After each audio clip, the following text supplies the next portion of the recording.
Este año es el aniversario de la caída de un muro que ha dividido este continente, lo ha separado, pero también el mundo entero. Y ciertamente que hoy nos encontramos ante un muro y una división mayor, más grande, que globalización alguna no es capaz de derribar. Y este muro y división, separación de la que nos habla hoy nuestro texto, es aquello que la Escritura llama el pecado. El pecado es la gran separación, la gran barrera que divide a los hombres. Es lo que está detrás de toda animadversión, toda hostilidad, todo rechazo, todo desprecio. Es lo que explica que nuestros mayores problemas sean precisamente de convivencia. ¿O es que acaso pensamos otra cosa? ¿Creemos realmente que la principal dificultad que tenemos en la vida no es sencillamente esta? Pues la palabra de Dios nos muestra que hay una causa y explicación aún mayor que esta. Que si bien es cierto que todos los conflictos, tensiones, las dificultades que experimentamos tienen que ver con la relación de unos con otros, hay una causa, digamos, vertical detrás de ese problema horizontal. Y con ello comienza nuestro texto y la palabra de Dios mismo. Nos muestra la realidad que se ha levantado de barrera y división entre Dios y nosotros. Y esa separación y división es tan real que en nuestro texto de Efesios se nos describe ni más ni menos como la distinción, el abismo que hay entre la muerte y la vida. No puede haber realmente una diferencia mayor que esta.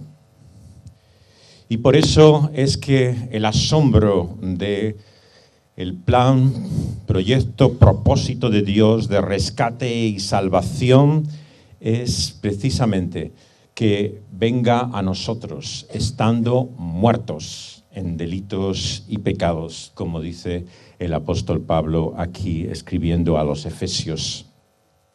Decía el predicador de Nueva York, Robert Farrar Capon, que era un conocido también gastrónomo, escribía en el New York Times sobre ello, y un increíble personaje que la única condición para poder llegar a Dios es estar muerto. Ciertamente, a la luz de lo que vemos que es la introducción de este texto, no podemos decir otra cosa. ¿Qué es lo que el hombre hace para poder alcanzar a Dios? Sencillamente, a la luz de la revelación que nos da el apóstol, nada. Estábamos muertos en delitos y pecados. En palabras de Romanos, si queréis también, capítulo 5, Cristo, cuando aún éramos débiles, a su tiempo murió por los impíos. Por lo tanto, una y otra vez se resalta que este plan, propósito, iniciativa es de Dios, de principio a fin. Este es el gran mensaje de la Biblia, que nuestro es el problema, pero que suya es la solución. Y si tenemos que resumir toda la Biblia y la Escritura, no encontramos más que estas dos grandes verdades. Nuestra es la dificultad, la tragedia, la perdición, la muerte, en definitiva, en la que estamos. Pero suya es la salvación, la vida, el rescate, todo lo que verdaderamente merece la pena. Y por esto es que la mejor conclusión que podemos sacar siempre de leer este libro y acercarnos a esta palabra es tener más hambre y sed de Él. Porque de Él viene todo lo que merece la pena. De Él viene la vida, de Él viene el amor.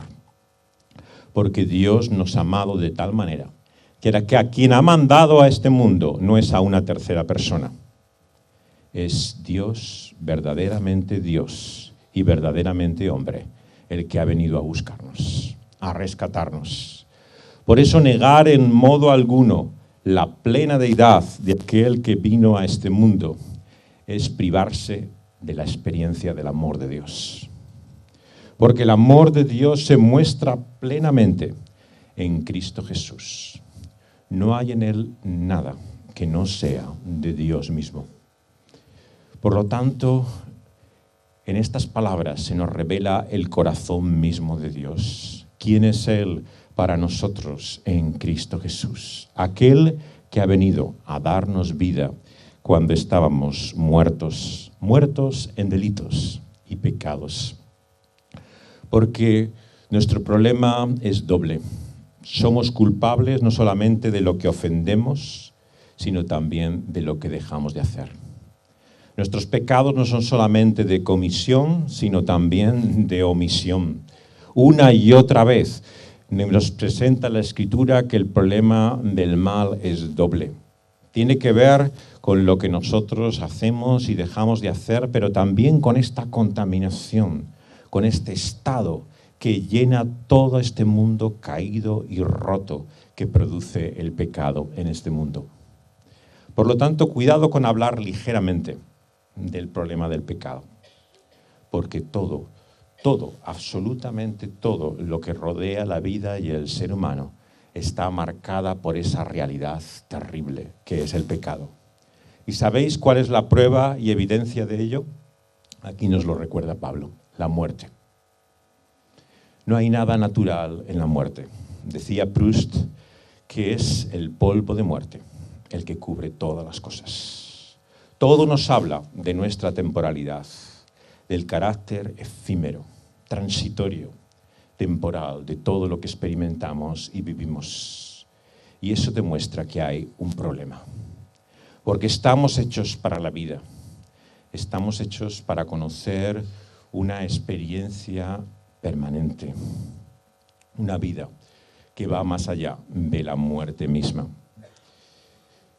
Y lo que nos muestra la Escritura es que esa losa de los sueños de la que hablaba Lope de Vega, la realidad de esa cita ineludible que todos tenemos y a la que nadie, ninguno de nosotros puede escapar, que no sabemos cuándo llega. Todos nacemos con esa fecha de caducidad, pero desconocemos cuál es. Y quién sabe si hoy es ese día. Si de vuelta a nuestras casas, de regreso, será precisamente nuestro último día. Y la gran pregunta trascendente que nos hace Dios en su palabra es ¿qué es entonces para nosotros la vida misma? Y lo que te muestra aquí, que no hay más vida que la que viene de Dios mismo. Si en la vida que confías es en la que tú tienes ahora en este momento, en la que puedes aferrarte a ella, y pensar que esta es la única vida que existe. La rutina, la realidad de lo que conoces, aquello que te es familiar y cercano. Y no puedes ni siquiera imaginar que haya otra vida aparte de esta. Querido amigo, me lo digo a mí mismo, tenemos un problema. Porque realmente si esta vida es todo lo que tenemos que esperar, podemos sentarnos y llorar amargamente. Porque desde luego muy poco es en lo que esperamos.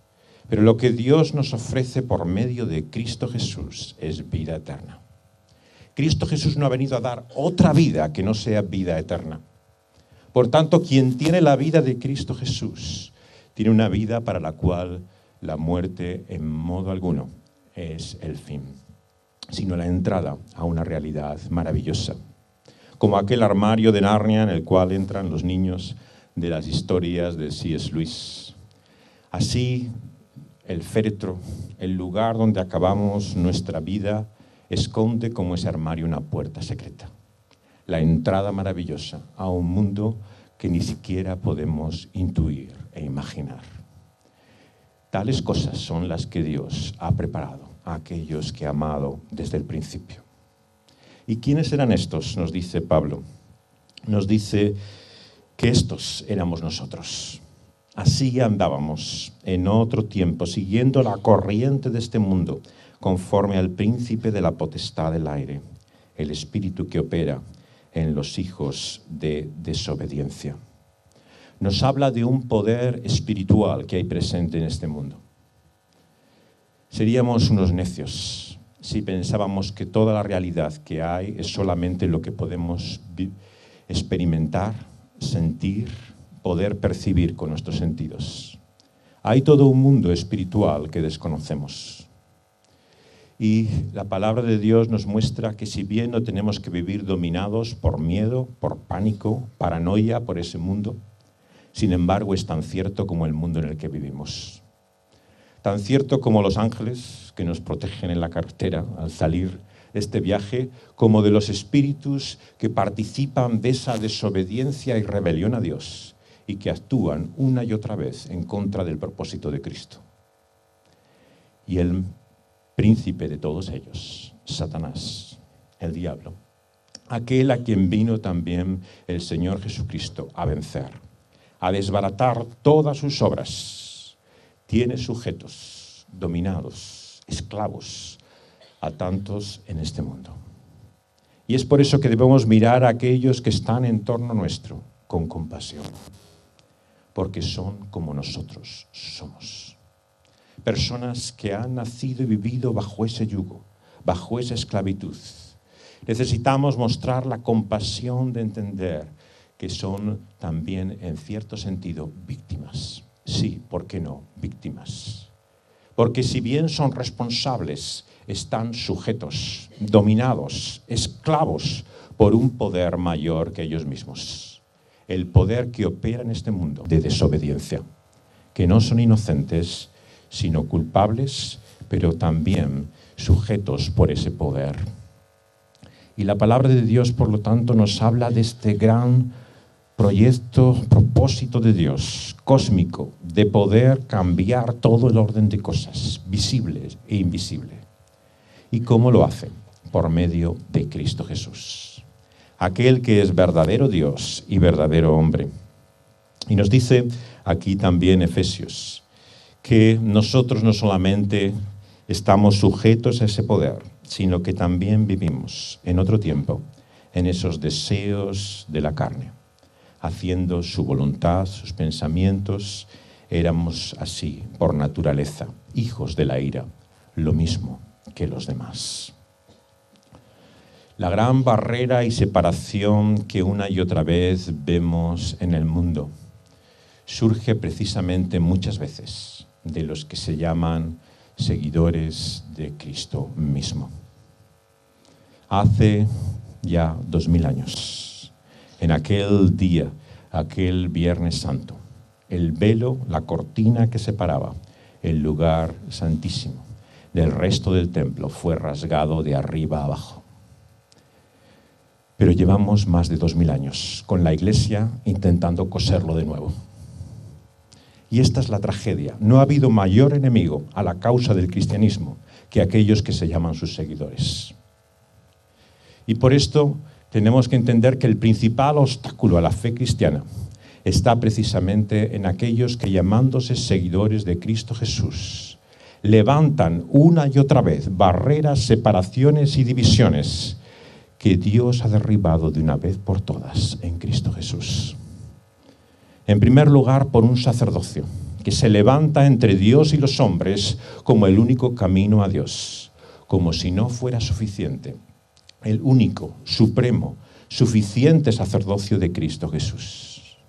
Da igual que ese sacerdocio se vista con las túnicas y vestiduras de reconocimiento religioso, o sea simplemente espiritual o carismático. Si hay un tipo de sacerdocio que pretende ser el camino que nos lleva a Dios más allá de Cristo Jesús, está levantando el muro que Cristo ha derribado de una vez y para siempre. Y la buena noticia que tenemos aquí es que tenemos que vivir a la luz de ese hecho. Dios ha abierto el camino por medio de Cristo Jesús. Su carne rota, su piel desgarrada, ha roto esa entrada separado que nos separaba de Dios y ha abierto así la senda y el camino para acercarnos a Él. Y este es el gran mensaje de este capítulo. Cómo Dios nos ha acercado a nosotros en Cristo Jesús, siendo no solamente sujetos por ese poder, sino también enemigos en nuestra voluntad y nuestros pensamientos. Decía Martín Lutero que para poder ver a Cristo como nuestro amigo, tenemos que verle primero como nuestro enemigo. El problema del ser humano es sencillamente ese: hostilidad, animadversión. No es que no pueda entender o comprender estas cosas, es que no las quiere. Sencillamente no le conviene que sean verdad. Todo su ser y su naturaleza se levanta en hostilidad y rechazo a todo lo que es la voluntad de Dios. Y en esa condición nacemos y vivimos. ¿O es que desde que somos niños no hemos experimentado esto? Basta que nos digan, no hagas esto, que es como un imán, oye, como una luz luminosa, que vamos directo, como los insectos a esa luz, a todo lo prohibido. Basta que nos digan las reglas, que la siguiente pregunta que nos hacemos es ¿cómo saben que vamos a cumplirlas? Inmediatamente buscamos cómo evadirla. Estamos hechos de tal forma que constantemente toda nuestra mente y condición nos lleva por el camino equivocado. Exactamente lo torcido es lo que buscamos. Y no reconocer esto es no conocerse a sí mismo. No haber descubierto la realidad de quiénes somos. Hasta qué punto somos una realidad torcida, que el hombre no puede enderezar. Y esto afecta a nuestro pensamiento, afecta a nuestro corazón, nuestros deseos y se evidencia en nuestros actos. Este es el problema que nos separa también una y otra vez de Dios. ¿Y qué es lo que Dios ha hecho al respecto? Samuel Escobar y otros muchos latinoamericanos han encontrado su inspiración muchas veces en la obra de John Mackay.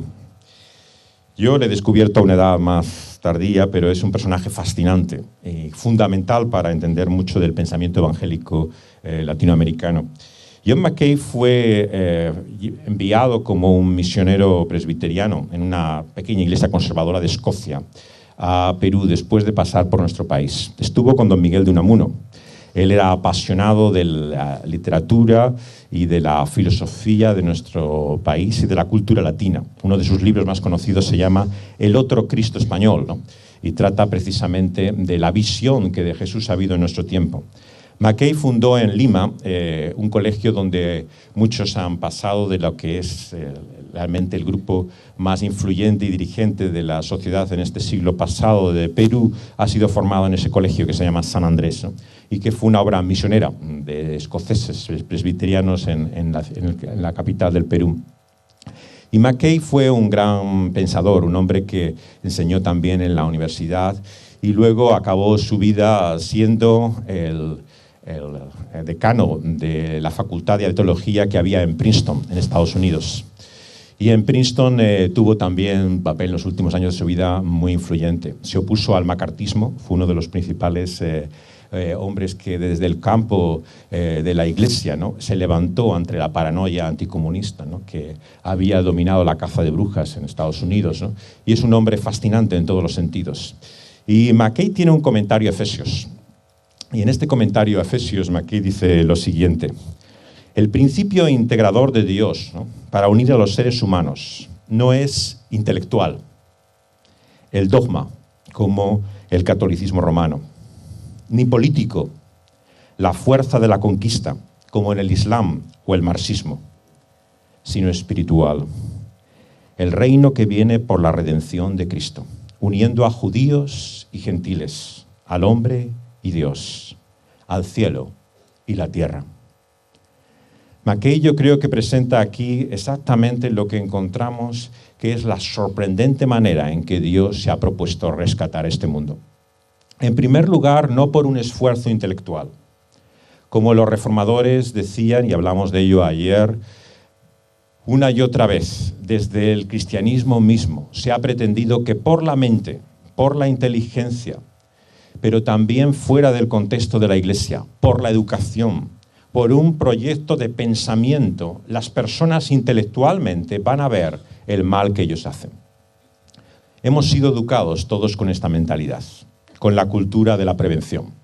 ¿O es que acaso no habéis pasado por las escuelas en la época en que la mayor parte de nosotros hemos conocido, en que nos advertían sobre uno y otro mal? Te mostraban los peligros de las drogas, la consecuencia de lo que era el sexo sin protección. ¿Y cuál es la consecuencia de todo ello? ¿Han desaparecido estos problemas? Esta es la ingenuidad del pensamiento secular que nos rodea. El pensar que simplemente por informar, por dar a conocer a la mente la información de lo que tenemos que saber y conocer, nuestra vida y conducta va a ser diferente. ¿Pues qué creéis? ¿Que aquel que maltrata a su mujer lo hace porque sabe o porque no sabe? No. La realidad de nuestra vida es mucho más compleja que lo que sabemos y conocemos. Todos sabemos muchas cosas de lo que es bueno y es malo, pero es que ¿acaso dejamos de hacerlas por saber que son buenas o malas? Sencillamente tenemos que tener la madurez suficiente para comprender que nuestro problema no es simplemente intelectual y mental, no es una cuestión de inteligencia. Y por eso todo proyecto que confía en el dogma, en el razonamiento, en todo lo que puede ser las ideas que ciertamente mueven este mundo, pero si espera cambiarlo por él, estamos perdidos. Porque ciertamente no hay salvación posible por una alternativa intelectual. Mackay también pone otro camino, el que conoció también y ha quedado una huella tan indeleble en los países latinoamericanos, la conquista. La fuerza, todo lo que significaba el imperio unido a esa iglesia, la manera en la cual buscaba de esa manera hacerse este mundo cristiano.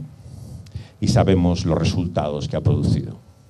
El odio, el rechazo, la hostilidad a la que lleva todo ese camino. Y muestra los dos grandes pensamientos que más han influenciado también en este tiempo pasado, el marxismo y el islam. Dos ideologías cuya esperanza está en la fuerza. ¿Cuál es la manera de evangelización que tiene el mundo islámico? Sencillamente esa. Es el poder, la fuerza, el terror. Es la estrategia por la cual pretende hacer a este mundo seguir la senda de quien ellos creen que es Dios. Pero también lo hemos vivido en esa ideología que dividió el mundo y que ahora, al recordar este muro que cayó, vemos que todavía subsiste en algunas partes de este mundo. El marxismo, toda la ideología revolucionaria, y todo el sueño absurdo de pretender asaltar los cielos por medio de nuestra fuerza. Ni las leyes ni la fuerza cambia el corazón del ser humano. Lo puede oprimir, lo puede sujetar, lo puede subyugar, pero no lo puede cambiar. ¿Qué es entonces el poder que cambia al ser humano? Solamente este que aquí encontramos. El del reino de Dios que se muestra por la redención de Cristo Jesús. Un cambio espiritual. Nos dice nuestro texto que Dios, que es rico en misericordia, por su gran amor con que nos ha amado, aun estando muertos nosotros en pecados, nos dio la vida juntamente con Cristo Jesús. En Cristo Jesús recibimos esa vida que no es nuestra, esa vida que nos es dada como un don por la sola gracia y misericordia de Cristo Jesús. ¿Y cómo lo hace? Encarnándose, en primer lugar, haciéndose, como recordaremos un año más, como uno de nosotros, verdaderamente hombre y verdaderamente Dios. Y en esa plena identificación conoció nuestra debilidad. Es más, en las palabras de Pablo a los Corintios, en un sentido es como si se hiciera pecado. Se identificara con toda nuestra debilidad, fragilidad y contradicciones hasta sus últimas consecuencias. Otra frase de Lutero, realmente impresionante, ¿no? Como muchos de sus pensamientos, ¿no? Dice: nuestro Padre, que es más misericordioso, viéndonos oprimidos y aplastados por la maldición de la ley, sujetos por ella, de forma que no podíamos ser liberados por nuestro propio poder, envió a su único Hijo al mundo y puso sobre él todos los pecados de todos los hombres, diciendo: sé como Pedro, que niega, como Pablo, el perseguidor, blasfemo y cruel opresor, sé como David, el adúltero, como aquel pecador que comió el fruto en el paraíso, como el ladrón que colgó de la cruz. Sé la persona que ha cometido los pecados de todos los hombres. Paga y satisface por ellos. Esto es el glorioso y maravilloso Evangelio. Que Cristo Jesús, siendo santo, perfecto y sin mancha, fue hecho en aquella cruz del Calvario, como uno de nosotros, conociendo la realidad y consecuencias terribles del pecado en todas sus realidades. Él llevó todas nuestras negaciones, todas nuestras persecuciones, todos nuestros adulterios, todas las maneras en las cuales una y otra vez hemos incumplido esa voluntad perfecta de Dios y la ha cargado sobre sí mismo en nuestro lugar. Y lo hizo por su sola gracia y misericordia, no por algo que nosotros hayamos hecho. Es por esto que la conclusión evidente del apóstol es que esto es una manifestación de su gracia. Nos dice algo más. Juntamente con él nos resucitó, levantó de la muerte y nos hizo sentar en los lugares celestiales con Cristo Jesús. Cuando pensamos en la realidad de esa victoria de Cristo frente a la muerte, nos cuesta entender que no solamente aquel que murió por nosotros, al resucitar, resucitó también, en un sentido, con nosotros. Es como si nos viera ya en la gloria misma, sentados a su diestra. Semejante pensamiento va más allá de lo que podemos imaginar y entender. Es como si viera esa obra de salvación consumada, realizada, pero cuando nos vemos a nosotros mismos, nos vemos con todas nuestras miserias, contradicciones y debilidades. Pero la buena noticia, queridos amigos, es que somos más de lo que hemos sido hasta ahora, lo mismo que eran los demás y de lo que somos en este momento. Lo que un día seremos, transformados en la gloria de Dios, porque ese día nos veremos como Él nos ve a nosotros, por Cristo Jesús. Porque Dios no te ve ahora, tal y como tú te ves a ti mismo. Él te ve en los ojos puestos en su amado Hijo eterno, Cristo Jesús.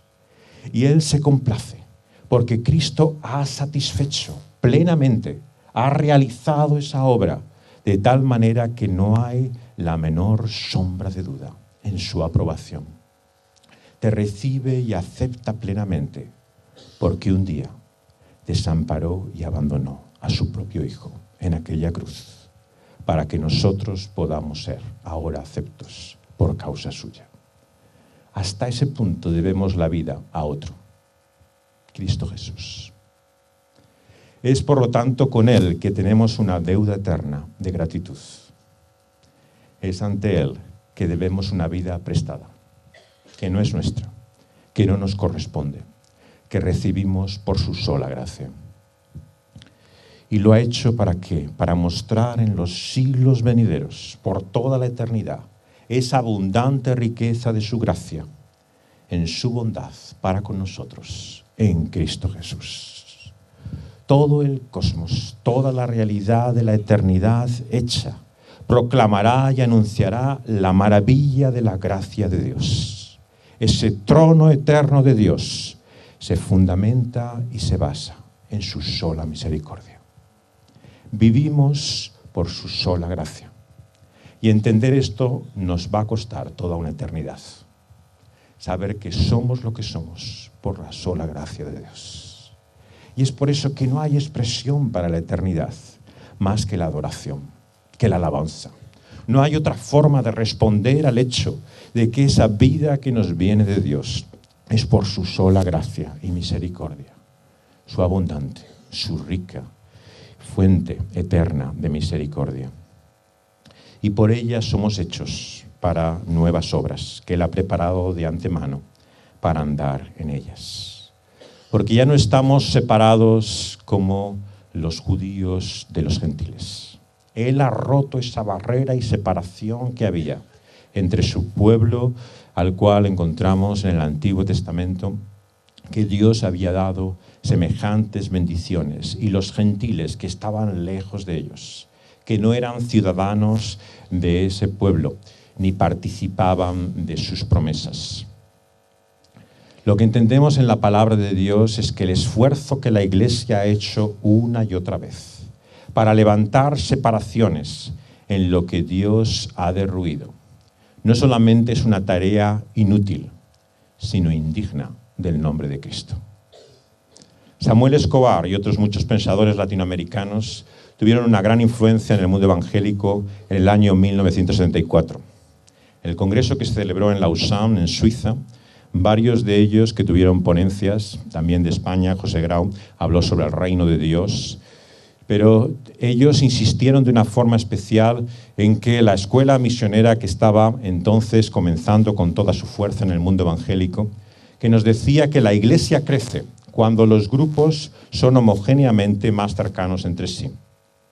Que está comprobado evidentemente que aquellos que tienen algo más en común, sea su formación, sea su origen étnico, sea su edad, la generación a la que pertenecen, tienden más a reunirse y por lo tanto la Iglesia va a prosperar o crecer más abundantemente en la medida que comprendamos este principio que el Igle Crecimiento llamó de unidades homogéneas.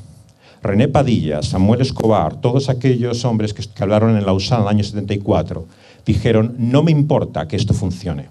Mi pregunta es si esto es bíblico, si esto es lo que Dios quiere para nosotros, que levantemos barreras y separaciones donde Cristo ha querido una iglesia de todo pueblo, de toda lengua, de toda nación, de toda tribu y cultura.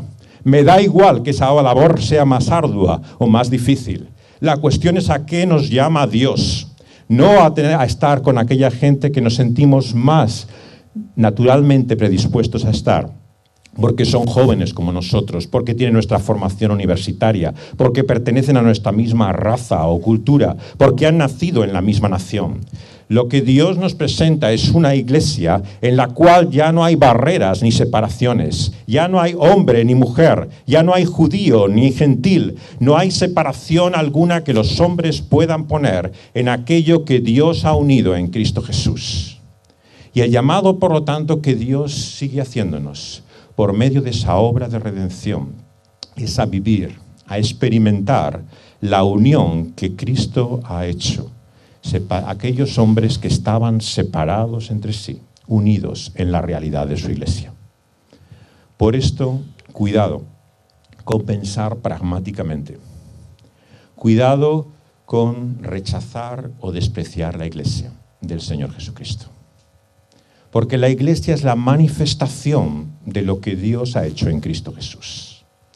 No encontramos en el Nuevo Testamento un solo ejemplo de un cristiano sin iglesia, a no ser que sea en la persecución en una isla como Patmos. Pero nadie realmente que viviera en el mundo en el cual el Evangelio se extiende puede pretender vivir esa fe separado de otros creyentes. ¿Sabéis por qué? Porque es pisotear la sangre de Cristo Jesús. Él ha entregado su propia vida, la ha derramado para esa iglesia, presentarla un día delante del Padre, gloriosa y sin mancha.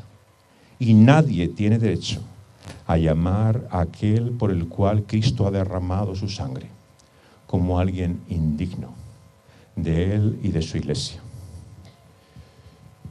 La iglesia de Dios se nos presenta aquí en este capítulo como el fruto, el resultado y la consecuencia de lo que Dios ha hecho con ese su propósito de salvación.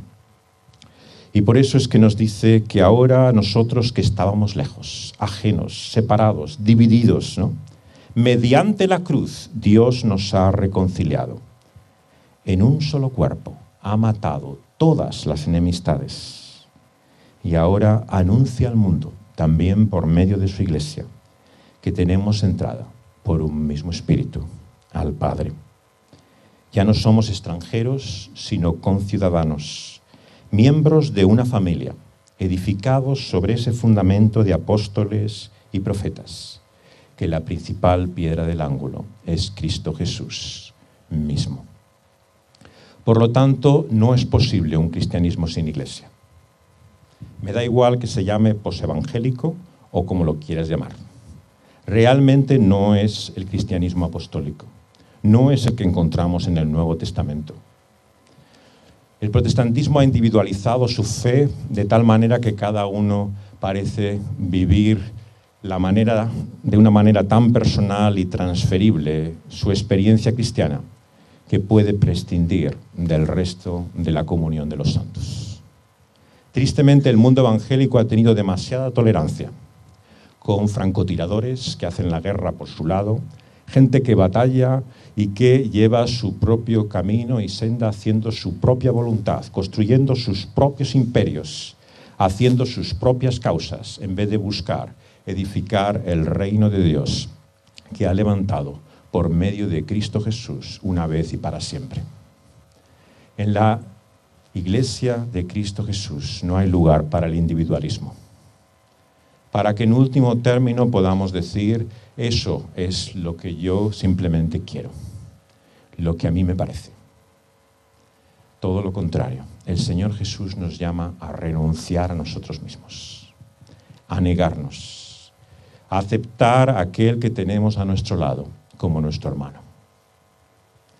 Somos hijos de Satanás cuando maldecimos a nuestro hermano, porque él ha sido homicida desde el principio.